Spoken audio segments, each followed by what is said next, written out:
the whole idea of this was going back to Sam, who unfortunately passed away. I wasn't able to convince her of some of the research I was doing. And so I wanted to write the book and bring the science into the public domain so that if my parents, family and friends got cancer, they could read the book themselves without needing my input at all.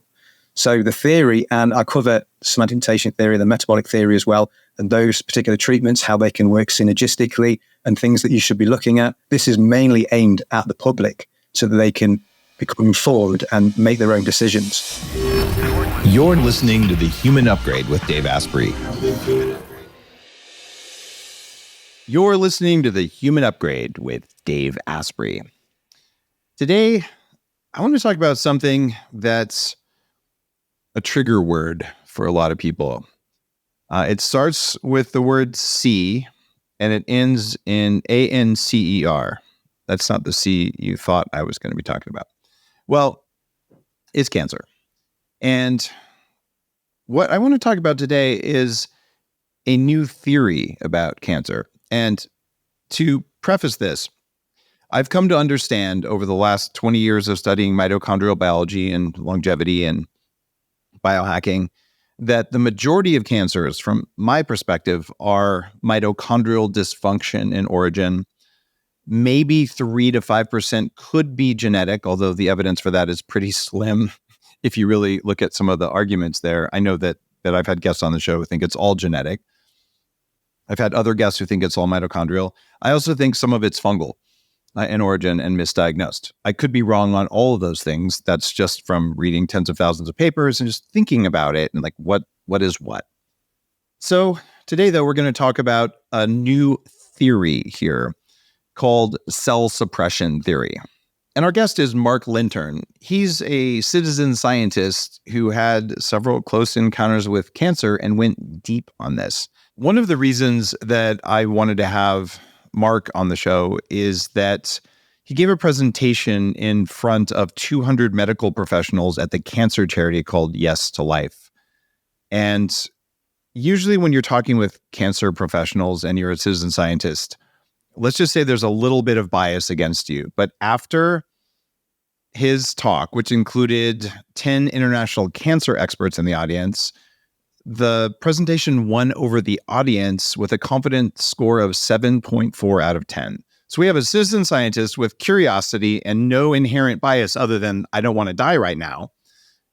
And if you can get 7.4 out of 10 from one presentation to international experts, well, that's why he's on the show, because my job is to find people that you might not otherwise know about. It's easy to have, an Andrew Huberman on the show or Peter Attia, both who are well known now, who came on the show before they had podcasts. But it's the people like Mark here who are just doing unusual thinking. And I think you want to learn from this, because whether this is 100% the one cause, it's probably not, but it's got validity in how we think about the problem. So what I'm going to do here is learn about a new theory without claiming that this is or isn't how it works, just a new way of thinking. And we're going to go down that path. All right, Mark, tell me your cancer story. Hi, Dave. Can I just say it's fantastic to be on the podcast. So thank you for having me on. So starting from the beginning, I developed cancer at 28, which I thought was rather young to get a cancer diagnosis. It was skin cancer at the time. And I asked the doctor and oncologist what particular DNA mutations had caused it. And they couldn't tell me. And this confused me somewhat because I was under the impression that genetic mutations were the cause of cancer, and this was a truth, actual facts, because that's what's been advised and it constantly advised in the mainstream. So I thought, okay, well, maybe it's just that these guys don't want to tell me. It's too complicated. So I've looked myself, because I just wanted to learn a bit more about the potential mutations that cause my cancer so that I could prevent it from happening in the future and try and work out what I could probably do from a lifestyle point of view to improve it. I went down this bit of a rabbit hole to start with for the first 4 months, and I realized that it was extremely complex, but that mainstream scientists and the DNA theory couldn't really explain a lot about the disease, which confused me somewhat. And in this deep dive, I came across the fact that there's several other theories. Now, this shocked me. I just thought it was DNA mutation, that was it. So I did this deep dive, found out a lot more information, did a lot of research, was looking at sort of health, fasting and various other health things I could do.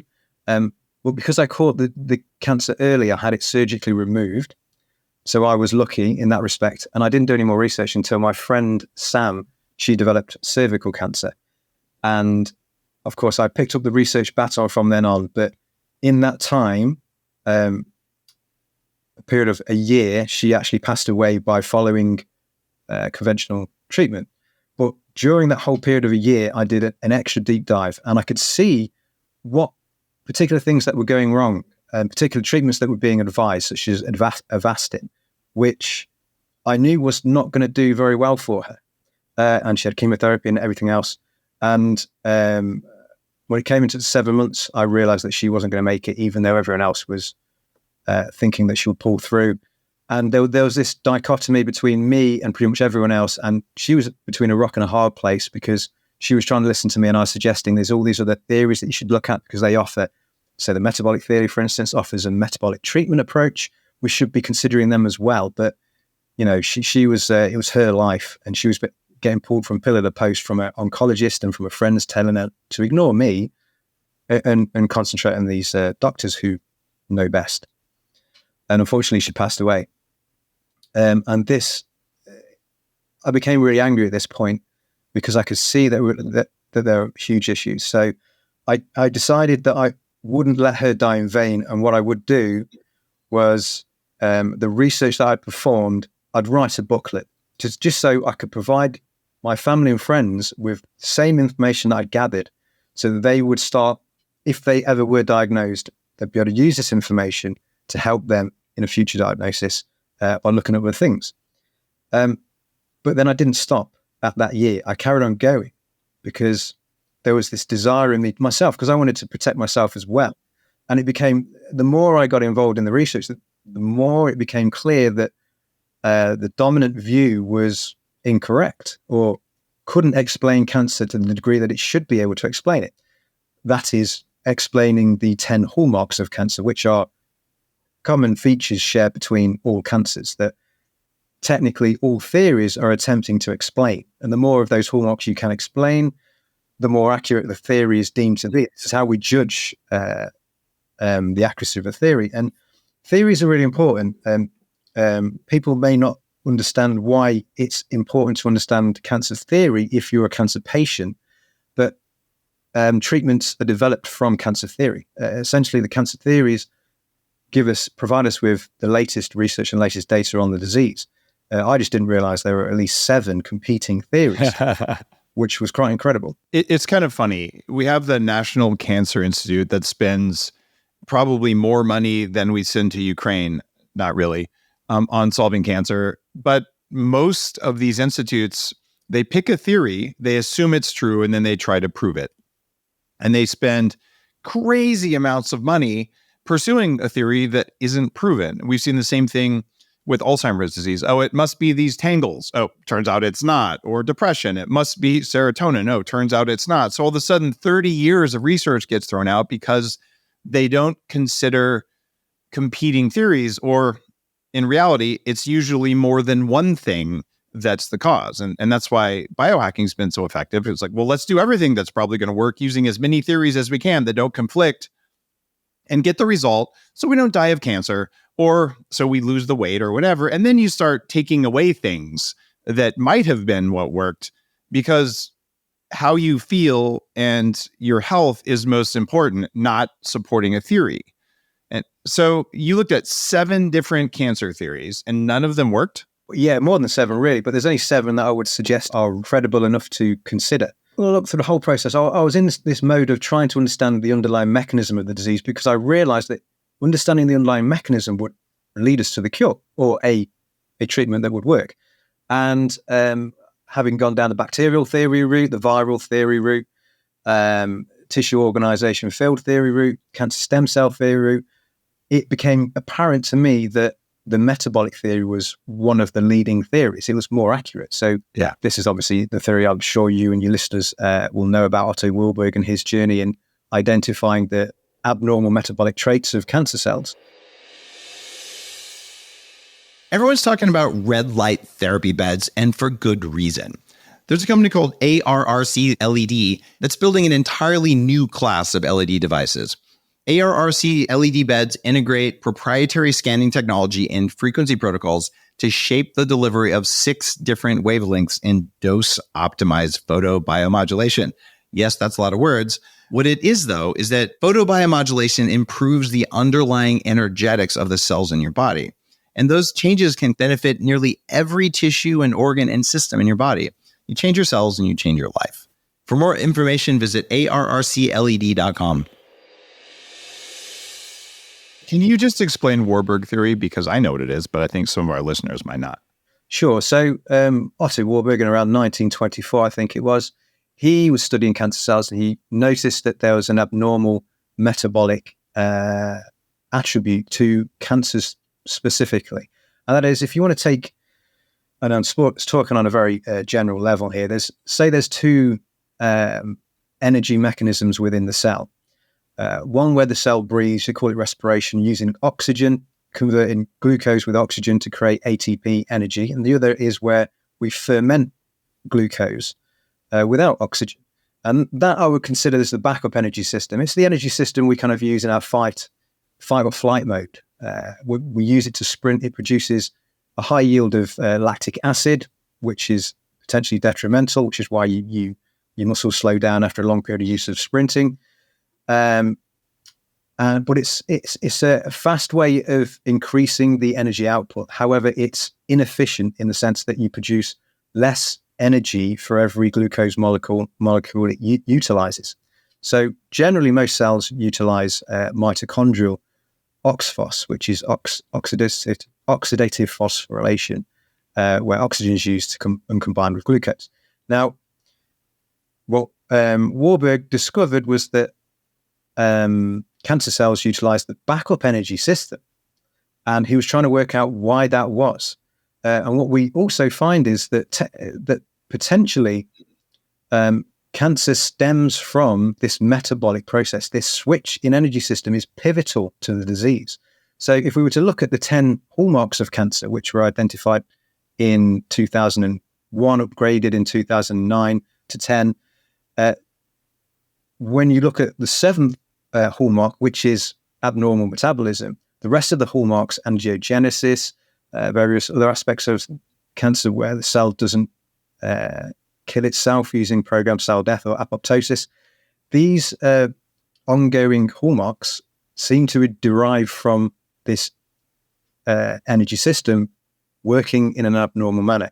Now, the metabolic theory in Otto Warburg proposed that it's faulty mitochondria that actually causes this switch. So mitochondria somehow have become damaged, and that causes the cell to rely on this backup energy system, which causes this corrosive environment because it's overproducing lactic acid. Now, Professor Thomas Seyfried will state that he believes it's the oxygen pathway called OXPHOS for short, within the mitochondria that becomes faulty, so the mitochondria can't utilize oxygen. So therefore, the energy system switches. So that's generally the outlook. I don't know if you've got something to add to that at all, Dave. Yeah. This idea that healthy cells make energy via OX redox is core, because most of biohacking ultimately comes down to mitochondria or other low-level systems in the body. So things like cold therapy or sunlight are simply ways of talking to your mitochondria and getting them to behave themselves. But what you're talking about is this switch from basically aerobic metabolism to anaerobic metabolism, or fermentation-based. So what's new about your theory versus a theory we've had that seems to be the most accurate since 1929? Well, just to go back on that, as I was progressing through my theory and my research, I contacted Professor Thomas Seyfried just to ask his opinion on my thoughts and where to go with it. And he was the professor who advises that I try and explain the 10 hallmarks of cancer if I wanted to produce a theory of any sort of validity. So as I've gone through that process, and I've conversed with them quite a lot on this, I've assessed the somatic mutation theory and the metabolic theory against these hallmarks based on the research I've uncovered. And going back to the somatic mutation theory, it appears only capable of explaining 2. So this is why it's so incredible to me that this is the dominant theory that most of the treatments are being based upon for most people with cancer, because that theory is not only unproven, but it appears to be the least capable of explaining the disease. So then when it comes to the metabolic theory, now people may argue my analysis on this, but I explain why in my book. The metabolic theory appears capable of explaining up to 7 of the 10. So it doesn't explain all of them. There are 3 that are potentially in contention. One being that many scientists have uncovered that mitochondria appear to be operational, and the OXPHOS pathway can be reenacted or reinstigated. And when, for instance, Professor Michael Lasanti, he targets OXPHOS in cancer stem cells, he has found that by doing so, he actually is able to kill the cancer. So it suggests that there's an element of OXPHOS required and operational within the cancer setting. So that to me suggested that, okay, there's something else possibly going on. Clearly, the abnormal metabolism is involved, but the metabolic theory as it currently stands isn't proven, and it can't fully explain the rest of the hallmarks. We might find those explanations later on down the line, but at this present time, they can't. So I realized how important abnormal metabolism was, and that just maybe the answer to identifying the underlying cause or causes of cancer is to identify the underlying cause of the Warburg effect, because the other hallmarks themselves are derived from the Warburg effect itself. It seems to be the pivotal mechanism. So just to make sure I get this, you're saying that the Warburg effect is caused by something, that it is not, that it's a symptom, not a cause of cancer. Yeah. I like where you're going with this. The whole, why would that happen? Okay, tell me more. Yeah, well, the other thing is, just to backtrack a little bit, going through the process I did, I kind of delved really deep down, and I tried to even put myself into the position of being inside the cell and understanding how microorganisms interact. And for me, there's a consciousness on the level of the cell. So what didn't sit well with me was mainstream was saying that cells were just going wrong. The reason why we have cancer is because the discoveries, they go wrong and they're at fault. And the scientist is much higher than, say, God or Mother Nature and evolution. We're here to solve the problems inherent in the body. But from my perspective, the body is incredibly intelligent and is evolved to heal itself given the right conditions, but also can become perturbed given the wrong conditions if it's exposed to them on a continual basis, such as chronic inflammation. Wow. So, Mark, in the world of biohacking, we look at the mitochondria as environmental sensors and then compute nodes. They make a decision based on their local environment that they can detect. They vote with each other, and then they take action using a very short instruction set. And they can make heat, they can make electricity, they can make inflammation, they can fold proteins and make sex hormones and all that. And that even a lot of our higher level human behavior is actually driven by mitochondrial decision making. So the idea that each cell, or in my case, even each mitochondria, has its own dumb, fast little intelligence, that shouldn't be a new thought for listeners if they've been listening for a while. But I've not heard a lot of cancer researchers talk about intelligence inside a cell, which is really groundbreaking. So you change your frame of reference to say, if I was a mitochondria, what would I do? Am I getting that right? Yeah.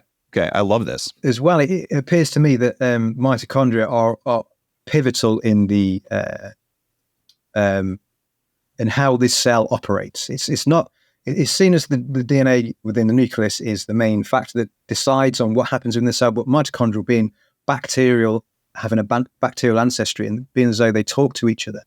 And they are also able to, I think, laterally transfer or shuttle the DNA between each other as well as the nucleus, that suggests to me that they are playing a vital role. Plus, they're also involved in controlling the cell death mechanisms and growth mechanisms and immune mechanisms to protect the cell from particular infections, as it were. So they're pivotal to the whole process. And this is when I was looking at the research done by Professor Seafried and the metabolic theory. While they say that cell damage or damage to mitochondria is the cause of the energy switch, they can't pinpoint the exact underlying damage. Same with the somatic mutation theory. It's random DNA damage that is found. And you can't replicate that when you take random damage from a tumor and put it into a healthy cell to try and recreate abnormal growth. It doesn't occur. So there's so many things wrong with the somatic mutation theory. It's unreal. And I always come from this perspective of, well, the random DNA damage that is witnessed in the cell, and even within the same tumor, each different cancer cell has random damage to it. How can you get consistency? And when I'm talking about consistency, I'm talking about the hallmarks of cancer. How can you get consistency from randomness? You can't. So that must mean that there has to be some sort of consistent factor. Wow. And of course, metabolic theory highlights this through mitochondrial dysfunction. So they're saying that the consistency of the disease comes from faulty mitochondria. Hey there, biohacker. Here's some pillow talk for you. When you wake up tomorrow morning, you'll be fully rested with a youthful glow everywhere. But why? It has nothing to do with the fun you might have had the night before and everything to do with what you lay your head on at night. Yeah, we're talking about your actual pillow. The folks at Envy designed an incredible mulberry silk pillow that supports your head and does unique things for your skin as you get some sleep. Envy uses an incredibly soft silk, and then they infuse it with copper and zinc ions that work in studies to soothe your skin and boost collagen production. The combination of copper and zinc is antimicrobial. It can reduce inflammation, and it can promote healing in your skin. If that sounds amazing, look at the science and then upgrade your sleep and your skin health at envypillow.com. Use code DAVE10 at checkout. Let's talk about the genetic thing for a minute, because there are doubtless lots of listeners, even some physicians. I know a lot of functional medicine doctors listen to the show, and thank you for your trust in being willing to consider these ideas. When you look at cancer and DNA, just like you're saying, there isn't a pattern there. There are a few things, even like BRCA, and when you dig really deep on that, and that's the BRCA is the so-called, angry breast cancer, aggressive breast cancer thing. But even that, the genetic arguments don't hold up very well when you dig deep on it. So you're saying something scrambles DNA. Oh, and then some of that DNA becomes cancerous, but when I put that DNA in another cell, it doesn't reproduce cancer. So maybe it's not the DNA that's causing it. But when something scrambles DNA in a cell, it can scramble nuclear DNA, which is the things that we consider to be us, and then mitochondrial DNA, which is probably more us than the other stuff. But is it damage to mitochondrial DNA or damage to mitochondrial function that you're looking at, or both?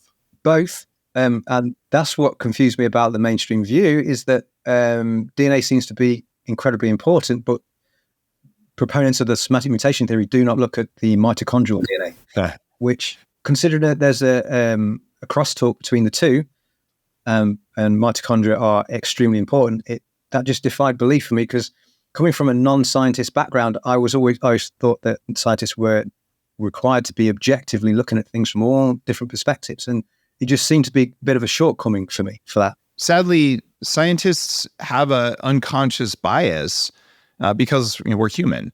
But if you can measure something, you start looking at what is it useful for. One thing, cholesterol. It's very easy to measure because it's a yellow layer when you spin blood. So we've been looking at cholesterol for, like 70 years now, trying to pin all sorts of things on it because it's easy to measure. And now that we have the ability to measure DNA, which is a new tool, let's look at DNA. So it's sort of like the drunk guy who's looking underneath the lamppost for his keys because he can see, even though the keys are somewhere else because that's where he dropped them. And I feel like this isn't an intentional decision. And there's lots of great cancer researchers out there who are so curious. And sometimes, though, if you have a hammer, everything's a nail, even though you might have needed some other piece of equipment. And it sounds like you're coming from outside of this industry and just saying, I'm going to be curious without knowing what I am supposed to know. You came up with this idea that, is intriguing cancer researchers. So what's breaking the mitochondria? Okay, so coming back to this point of trying to identify the underlying cause through this mitochondrial mechanism, the Warburg effect, I stumbled across, whilst I was doing objective research in immunological papers, that particular pathogens can trigger the Warburg effect in cells, epithelial cells and immune cells.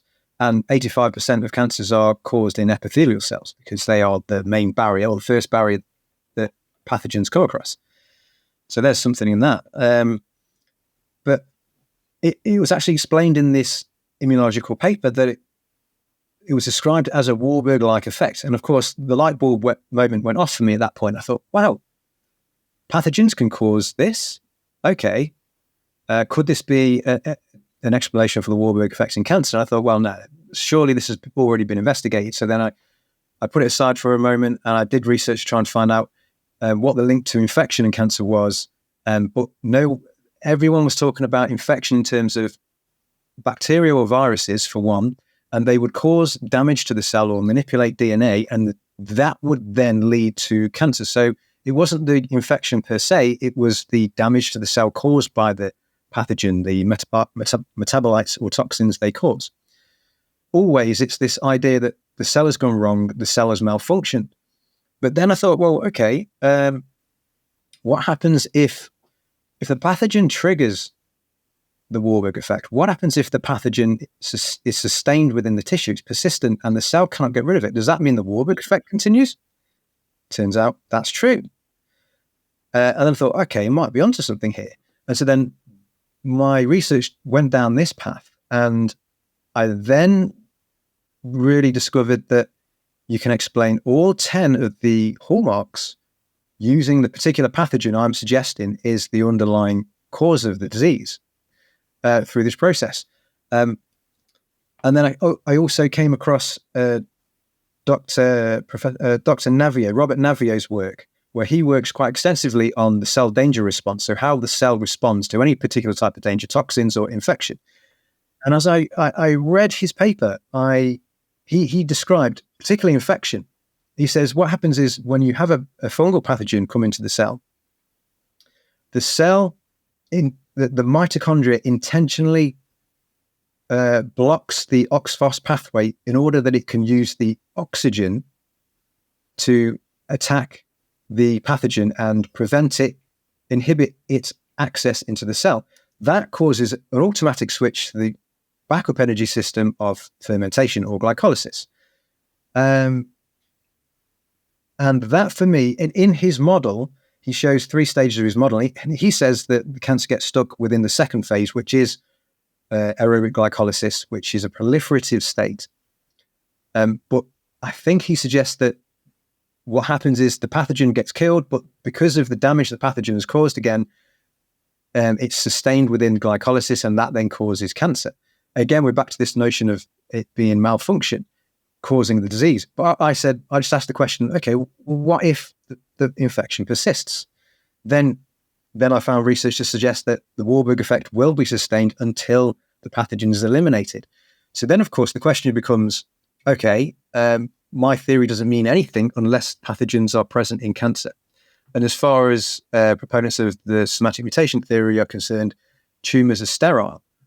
Up until Ravid Straussman did his research in 2017, and he investigated, I think it was 37 different cancer types, and found that pathogens exist in every single one, fungal and bacterial pathogens. Yes. Intracellularly, which is the form of the type of pathogen or the type of process I'm saying is the underlying trigger effect. They're inside the cell, the cell cytoplasm. Yeah. What got me on this path years ago, I had a lot of toxic mold exposure, was a researcher from Germany. He was a WHO researcher back when the WHO was not co-opted. And he spent 17 years looking at fungal connections to chronic disease and wrote these very thick books called Fungal Bionics. And I think I spent $600 to have them sent to me from Germany. This had to be 15 years ago or something. And his book on cancer was the thickest one and just went through study after study after study. And you realize that fungal toxins are lipophoric, which means they love fat and that they can dissolve into your cell membranes and become a part of the cell membrane and make them dysfunctional. In fact, they also look suspiciously like cholesterol. And when people have a fungal infection or they're exposed, their LDL cholesterol goes up, probably because the body's trying to deal with it. So we have this interesting connection with diabetes. This is all from that same researcher. With diabetes, which of course is a precursor to cancer, we have links to heart disease, very strong ones actually, and we have links to cancer that are all coming from fungal toxins. And what you're saying is that there are toxins on board, but that there's also a fungal infection self-generating the toxins, if I understand you right. Yeah. So essentially, how I would say, and I explain carcinogenesis in its complete entirety in the book, how I would say would be the issue, how I say cancer would start would be that you have chronic inflammation of a particular tissue. We now know that there's a microbiome in most of the tissue within the body. Now, if you've been unfortunate to have, and I'm saying particular fungal pathogens are the underlying cause of the disease, we can go into the reason why a bit later. But if you have chronic inflammation and you have weakening of the immune system and you're poorly nutritious because you're not eating organic food, you're creating an environment that helps or facilitates the infection process of fungal pathogens that are present in that tissue at that moment in time. So it's an opportunistic infection. This is not a normal infection we're talking about. Most people think of infections, they think of sepsis that occurs rapidly. But we're talking of a stealthy fungal infection that is probably present because the biofilms it forms and is not really able to be eliminated through the immune system, and because it may be dimorphic fungal pathogen, so it's going to be in its yeast form, which won't trigger the immune system at that particular stage. But when the conditions arise, so inflammation, chronic inflammation, you have potentially the release of iron. So you have iron overload, which is rocket fuel to fungal pathogens. You also have overproduction of lactic acid because during inflammation, you will have a switch to glycolysis because it's a repair system approach, going back to the cell danger response Robert Navier was talking about. So you have, during inflammation, you'll have a switch to glycolysis anyway to trigger inflammation and help with the repair process.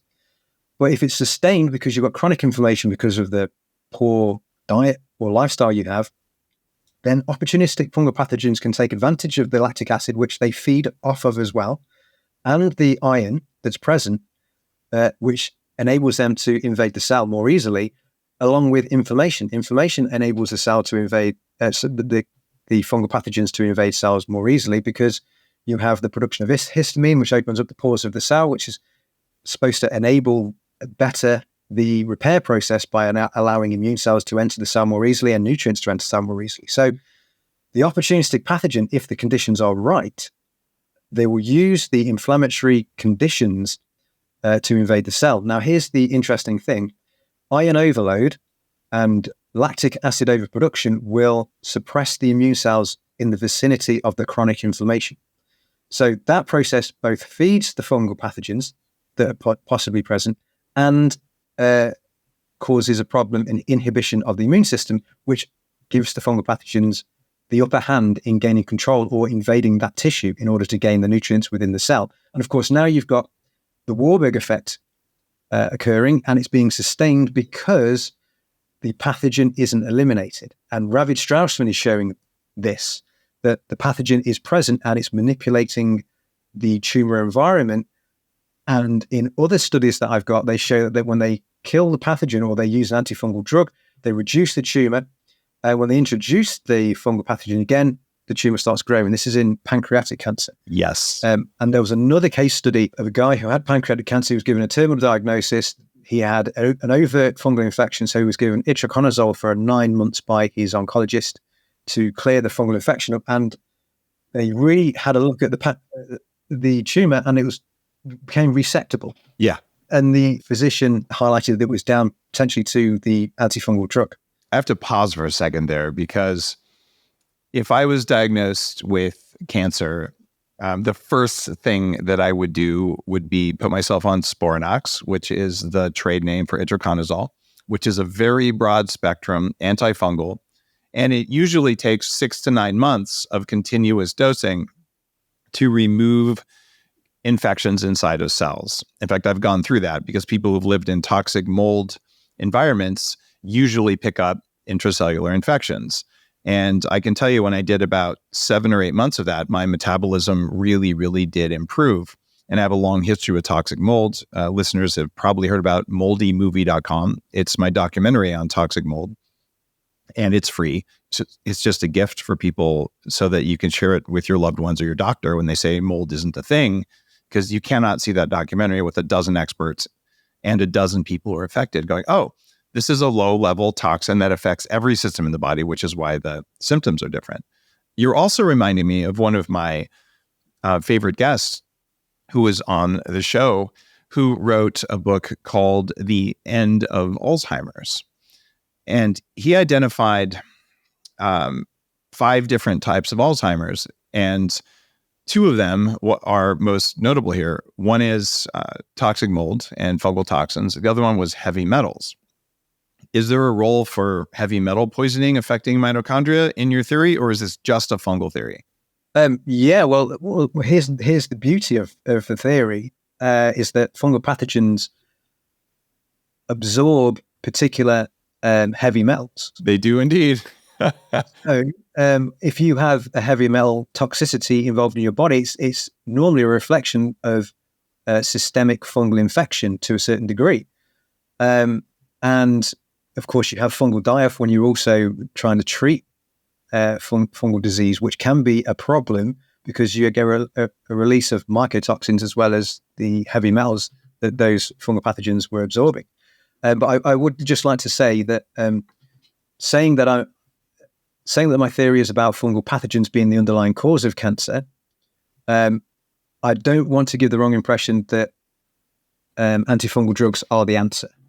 They certainly have a place, but I actually need to emphasize that they're quite toxic. So anyone listening to this, any of your listeners listen to this, would need to still talk to it. Thank you for saying that. And I should have said that as well. The first thing I would do would be go on Sporanox. I would also immediately do ozone therapy to restart oxphos in my cells. And I would see a cancer specialist, a functional cancer specialist, and I would look at the Western approaches in combination with reducing toxin formation and toxin things. So I would just encourage you, if you're saying, oh, I know I have cancer, I'm going to rely on meditation, which I would also do, or I'm going to take some kind of herbs or whatever. If you want to do that, you need to get a cancer scan so you can see if it's working every month or 2. And most people I've seen who decide they're going to go with the natural only approach don't monitor it because they just kind of don't want to know. And that can be a fatal decision. So there's now actually an incredible ability to heal cancer. Cancer doesn't kill you as much now as it did 5 or 10 years ago. And if you understand underlying causes in mitochondrial biology and you use appropriate techniques, I think your odds of surviving are higher. I just wish more cancer specialists, and hopefully some are listening to the show now, would consider maybe either fluconazole, which is more anti-yeast, or itraconazole, or Sporanox, that's the same thing, which is more anti-fungus. They probably have a role, especially if your patient has a history of water damage in their school, in their home, or in another place where they spend a lot of time. This is a major smoking gun because, according to the documentary I did, there's 100 million structures with toxic mold in the air and in the dust.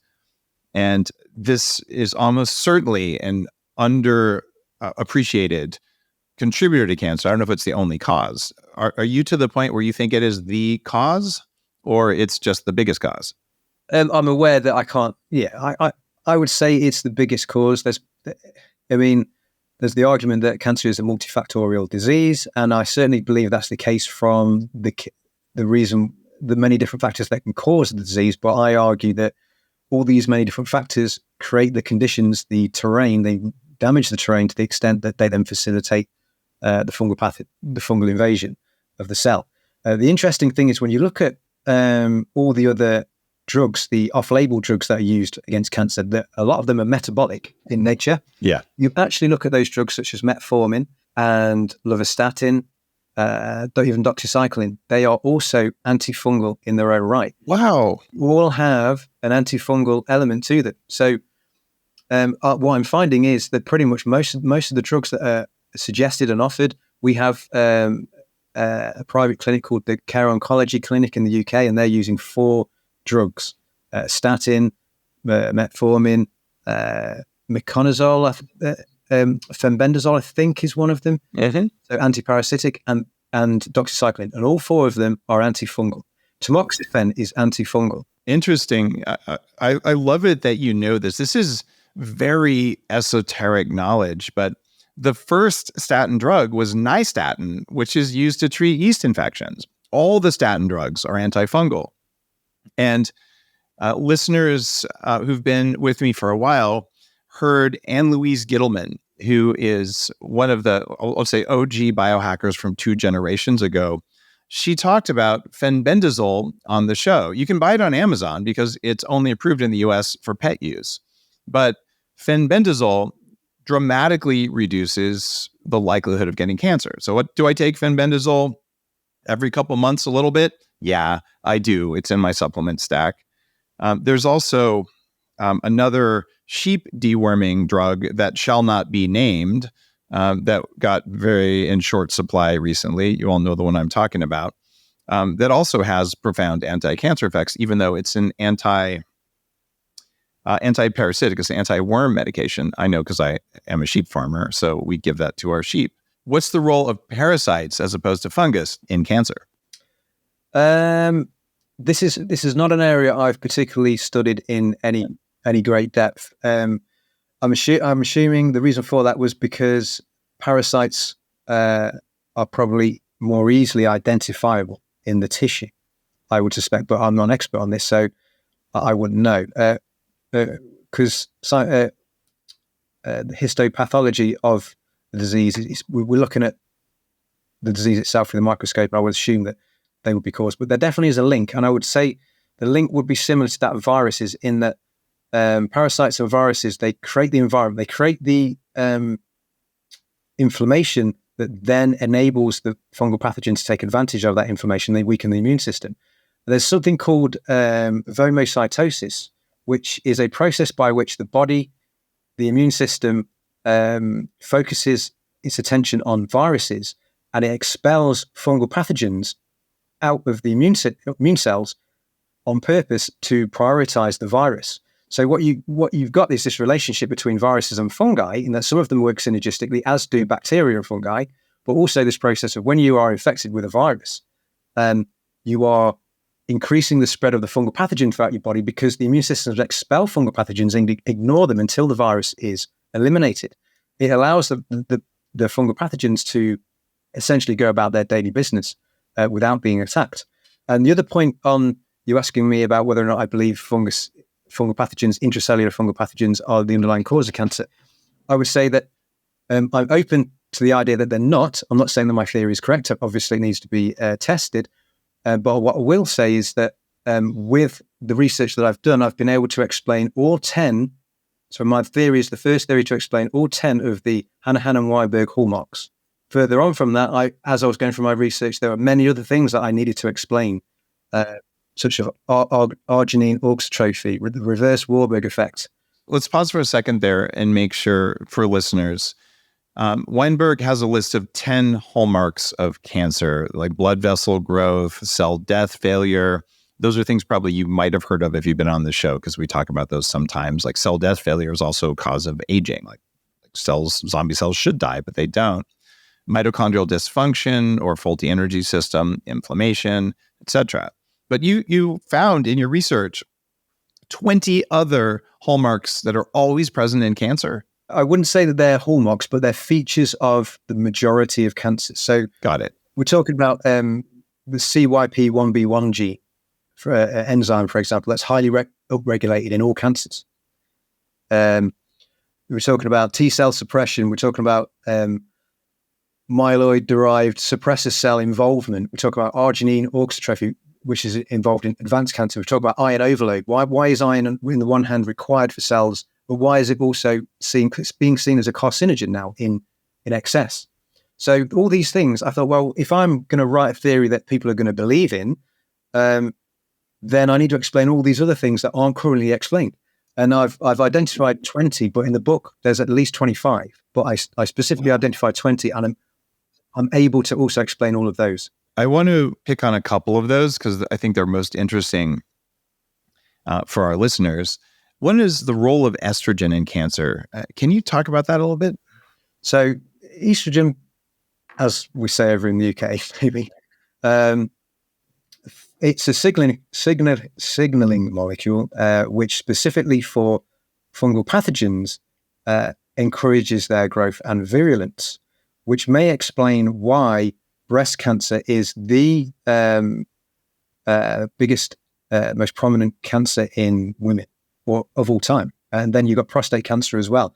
And with diabetes and what have you, you have this change in our hormones from testosterone in males to estrogen, because fat cells produce estrogen as well. So you've got this dysbiotic process going on with estrogen that facilitates fungal growth and virulence. There's some really interesting stuff going on with estrogen. When I was heavily exposed to toxic mold as a child and in my 20s, when I was about 26, I had my estrogen levels tested, and they were higher than my mom's, and my testosterone was lower than hers. And then you realize that many of the most toxic forms of cancer make xenoestrogens that are up to 10,000 times more potent than human estrogen. So even men, we need some amount of estrogen, but if you're obese like I used to be, and for reference, I used to weigh 100 pounds more than I do now. So that's 50% greater than my current 6% body fat. And I don't know what that is in stone, because you guys are weird over in the UK.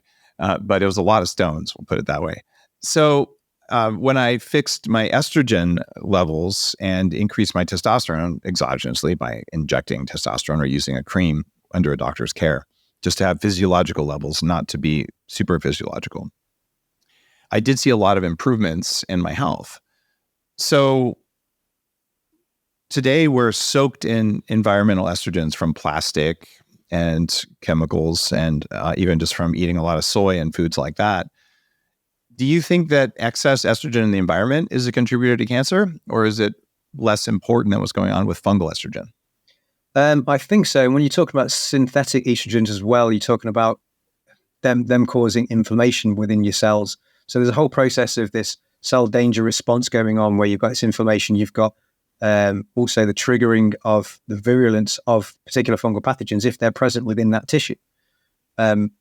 So yeah, definitely estrogen hormone imbalance is playing a big role, and this is an area of research that I want to continue in more depth, because obviously I've gone through many different areas of research and delved deeply into each of them, but each of them do need to be researched further. Okay, that's a fair thing. You also talk about arginine as fuel for cancer, and I had a really interesting interview with the chief scientist and founder of N101 nitric oxide supplement. And he talked about how arginine for almost everyone, especially as we age, doesn't work to raise nitric oxide very well. But you're saying that arginine is potentially cancer fuel. Are you arguing that we should restrict arginine in our diets even? Well, this would be a podcast for another day, because this is quite complicated. The involvement of arginine is extremely complicated, because arginine orthotrophy, where cancer cells they seem incapable of producing it endogenously. So they rely upon dietary forms of it. Then scientists have oncologists have said, well, we can do arginine starvation therapy, and that works for some. However, it then can make in others the cancer more aggressive. So you can supplement with arginine, and it can improve the situation in early developmental cancers. But if you supplement it in later developmental cancers, it can feed the cancer as well. But so in both instances, it can feed the cancer and kill the cancer. So that was a major one for me to explain. So there's 4 aspects to this, and I explain it in depth in my book. And it's all to do with the way that the fungal pathogen sequesters arginine in order to block nitric oxide production, because the nitric oxide production is used to kill the pathogen. Which is why you might want to take something that actually raises your nitric oxide. It's probably not beets, guys, in addition to the oxalic acid, which is tied to cancer. That's a different conversation. But most beet products don't raise nitric oxide at all, at least if you're measuring them on a $60,000 machine that detects nitric oxide. That's why I'm a fan of that N101 stuff. It's what I use when I want to raise my nitric oxide. Along with, there's another form I've talked about that's longer acting called Vasconox from a different company.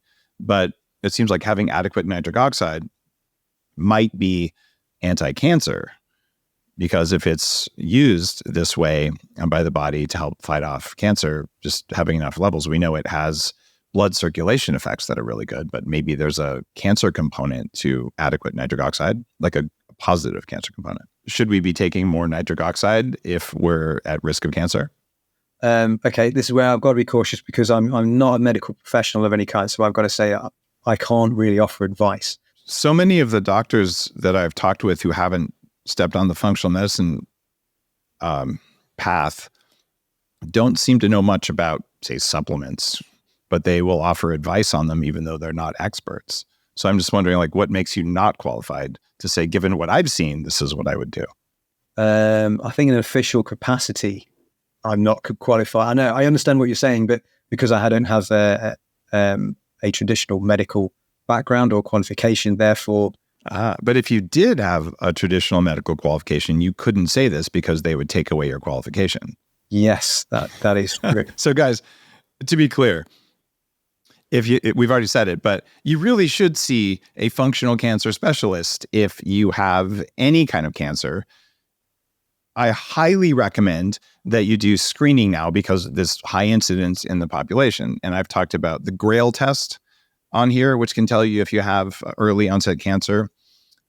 More than 25 listeners' lives were saved when I talked about whole body MRI at Prenuvo, because they actually told me that. So I do that every year or two to see if anything has started growing, even though I think it's unlikely given my biology. And then Viome now has a very affordable test for cancer just from testing the microbiome in your mouth. They can tell you with very strong likelihood whether or not you have cancer forming in your throat. So you should be testing, and you don't necessarily need a doctor to do these tests, but you should be testing. If you have it, you see a specialist, but you ask the specialist about the things we talked about here. And if your specialist says, I don't know if you should take nitric oxide or not, then it's up to you to decide whether you want to do it or not. Sounds like a good idea to me because we need nitric oxide for all kinds of things. But if your doctor says, no, that would be bad for you, then it's probably bad for you. But if you don't have care because you can't afford it, you've got to make your own decisions like we always have. And so that's just the overall way it is. You know, sometimes you bring in a pro, and sometimes, especially if you're being preventative, you do what seems like it's going to be the best. And this is something that if you do it wrong, might not be good for you. But given the incidence of cancer, if you do nothing, that's also not good for you. So we're all stuck in this. We don't know if what we're doing works. So we just pick the most likely path given what we know today, and then we correct it over time, which is what I wanted to have you on the show, because you've really unpacked some amazing stuff actually around cancer. And I'm excited. Some of your other things, methyl deficiency is another thing you came up with, another of the things that are almost always present. Talk to me about methyl deficiency in cancer. Okay, so it seems to be related to the fact that if you, I don't know if you probably obviously know that methyl deficiency can be related to fungal infection, in the sense that a loss of vitamin B12 is a huge thing associated with fungal infection.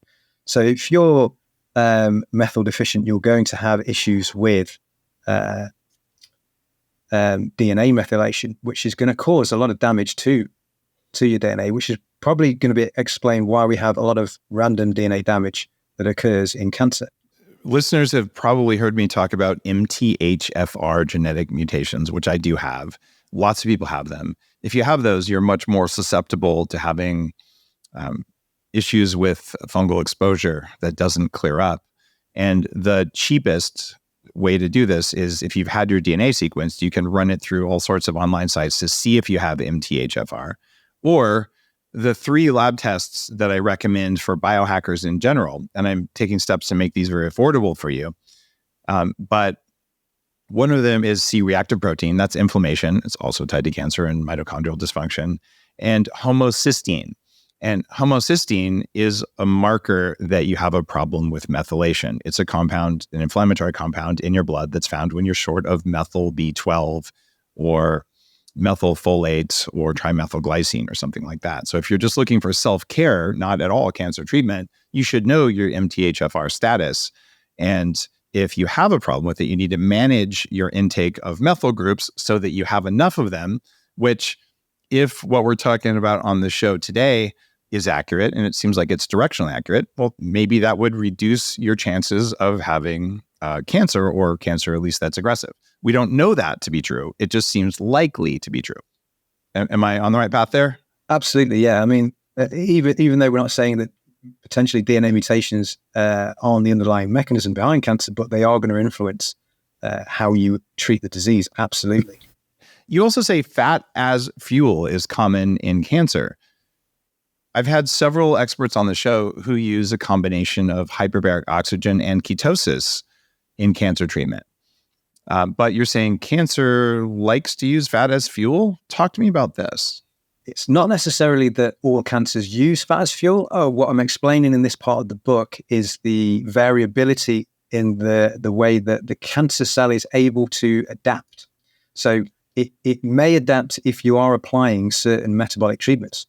And those metabolic treatments are treatments that I advocate for because, you can improve the ability of your mitochondria to defend the cell.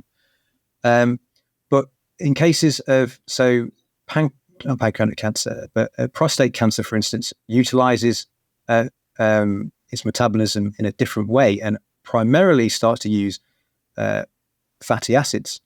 And this has been one of the sticking points, I think, for the metabolic theory, because metabolic theory says that the Warburg effect occurs in every single cancer, but it doesn't do that in prostate cancer. So why would that occur? So for that particular disease, it's linked to the zinc that is produced and the citrate that is produced within the prostate, which is primarily a different state of metabolism, you could say, is being used.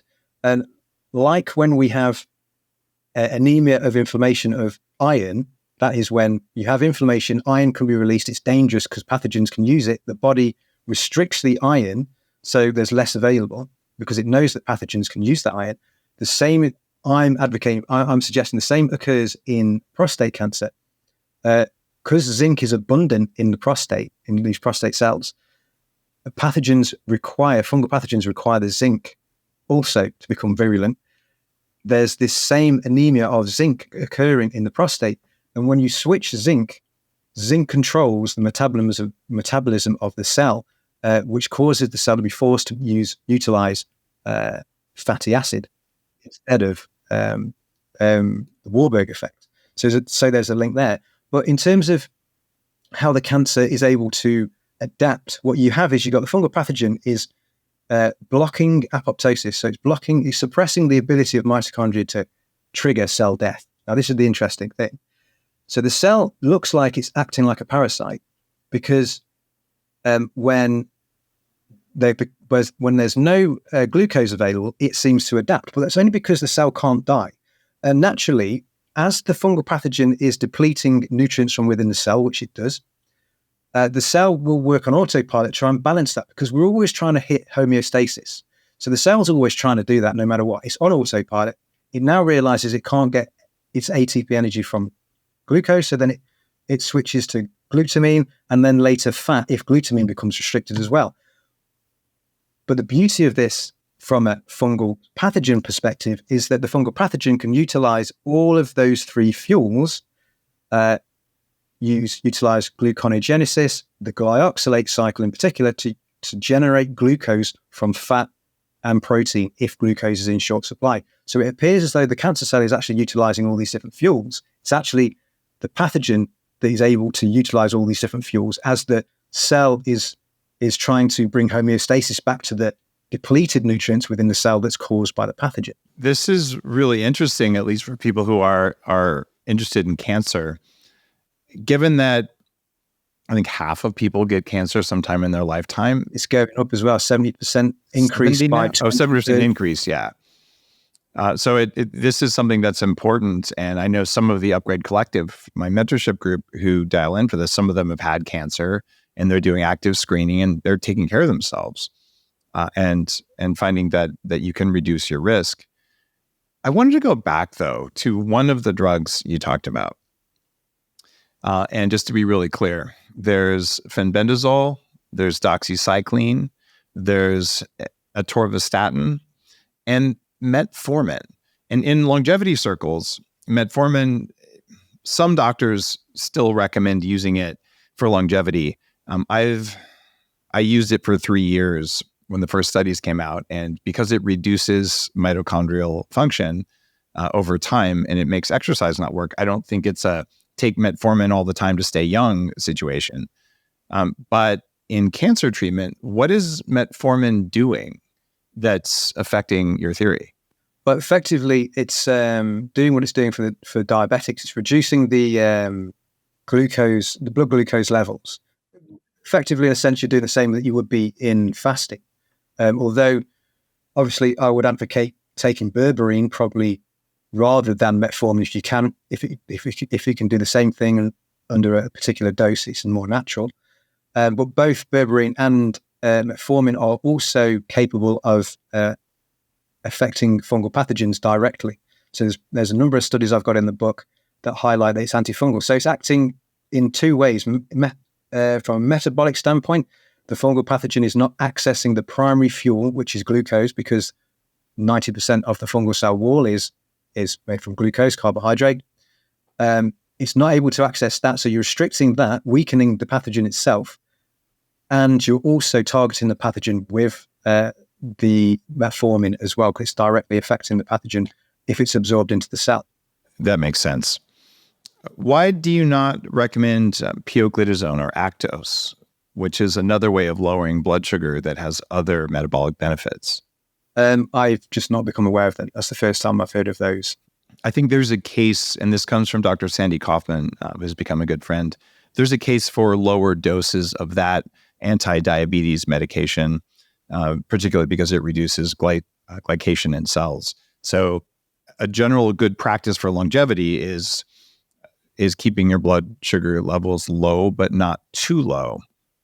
And so that's one way you could do it. I don't think metformin every day is advisable, but maybe doing it on days you don't exercise, if you don't mind the GI effects. These are longevity strategies, not anti-cancer strategies. But strangely, people who live longer don't get cancer because then they wouldn't live longer. That's why cancer is one of the big steps in my longevity book. It's step 1, don't die. That means heart disease, cancer, diabetes, and Alzheimer's. So we avoid those metabolically. And you know the connection as well as I do, Mark. All of those are influenced by fungal toxins because they can affect mitochondrial respiration. So can metals and so can some other things like chemicals. But let's keep mitochondria working to live a long time and therefore not get cancer. And so reducing the toxin load is cool. I did not know that metformin had a direct effect on fungal toxins, which is an important thing to know for people who are exposed to toxic mold. So maybe you want to use metformin when you're living in a moldy house, and maybe you want to take one of these things like the antifungal we talked about, itraconazole or Sporanox, and metformin at the same time. But these are prescription drugs. You talk to your doctor. And if you don't have a doctor because you can't afford it, you can order all of these online, but then you're not talking to a functional doctor. So I recommend working with a doctor unless you don't have the money to do it, at which point you're in charge of yourself. And if I was in times of my life, I used to put auto parts in boxes, and I've had times where I was not financially successful. you still have to take care of yourself. So do your best and work with a professional whenever you can. Dave, can I just say as well, the beauty of my book is that I've written it for the layperson. The whole idea of this was going back to Sam, who unfortunately passed away. I wasn't able to convince her of some of the research I was doing. And so I wanted to write the book and bring the science into the public domain so that if my parents, family and friends got cancer, they could read the book themselves without needing my input at all. So the theory, and I cover somatic mutation theory, the metabolic theory as well, and those particular treatments, how they can work synergistically and things that you should be looking at in the book. But I do it in a way that's easily understandable by the general public, which I think is a benefit to allows cancer patients to actually make decisions themselves, go back to their oncologist and say, well, what about this? What about this? Take a look at this book. What do you think about adding these to it as an option? So it's a resource. It's not a theory that's, just for scientists to try and work out the solution. This is mainly aimed at the public so that they can become informed and make their own decisions moving forward. Thank you for writing the book. It's very difficult to go up against the cancer establishment where there's hundreds of thousands of dollars to be made at a minimum when someone gets cancer with therapies that don't really extend life usually very much, but can lower quality of life. I think anyone who's dealing with cancer in their family or themselves, you look at what your traditional cancer doc, the Western guys, what they recommend, and you look at all of the other things and you figure out the best path for you. This book is called The Cancer Resolution, Cancer Reinterpreted Through Another Lens. And the role of this show, and really a lot of my role in the biohacking movement, is to bring global attention to experts and theories maybe they haven't heard of. It's one thing to interview a celebrity about what they do, and frankly, maybe that's relevant, but why is what a celebrity does for their cancer that useful? Well, sometimes it is. But when you talk with someone who's dealt with it personally and has clearly done tens of thousands of hours of research and come up with a new way of thinking about it, you don't have to go all in on it, but you want to consider it in the context of what you're deciding to do, whether it's for prevention or for treatment, and bring the book in to your cancer doctor and say, there's something here. Can we take a look at this? And if you've been exposed to toxic mold and you know it, making sure that you've got the toxins out of your body and that you don't have a fungal infection intracellularly is really important. And for that note, this is a shout out to a guy who's done enormous work on getting fungus out of the body. It's a company called Myco Lab. Dr. Andrew Campbell, who's been treating people for 40 years with fungal infections, is the one who made me aware of how important it can be to take Sporanox for more than a week or two if you've had long-term toxic mold exposure. So I look at my biology, the health of my cells, and just where I am from a longevity perspective. And I don't think I would be here had I not eliminated fungal infections that were a result of being in a mold-infected home. So there's a lot of stuff to consider on cancer. I just think you should really consider Mark's work. The book is The Cancer Resolution. And I'll keep finding experts who think differently. Having someone on the show doesn't mean that they're right.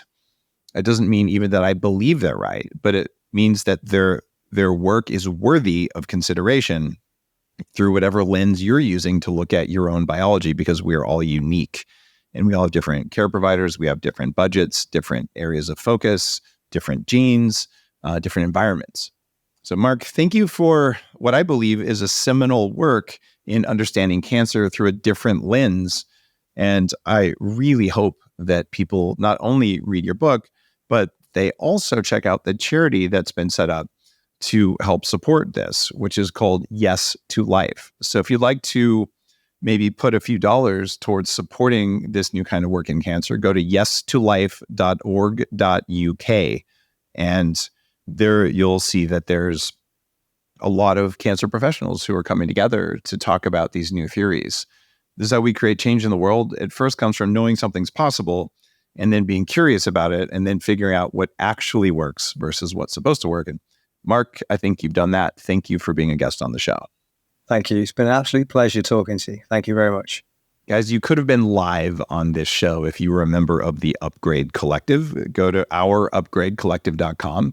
And I was actually taking some of my questions from listeners of the show. Thank you. You're listening to The Human Upgrade with Dave Asprey.